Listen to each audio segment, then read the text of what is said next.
Do you want to fix a white screen on Elden Ring? Okay, we are going to solve this problem, okay, step by step.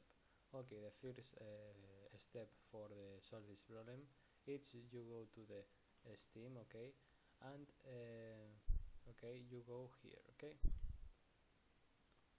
Okay, in the Steam, okay, go to here, okay, icon Steam, and go to the settings. And here you go to the downloads, and here in downloads you have here include cache, okay, you click and confirm, okay.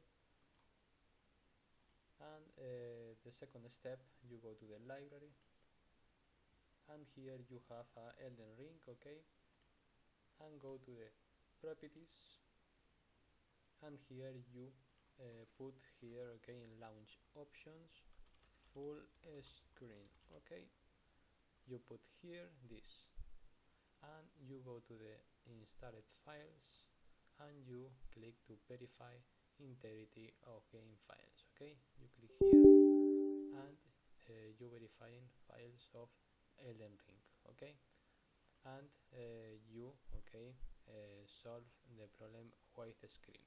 Bye bye.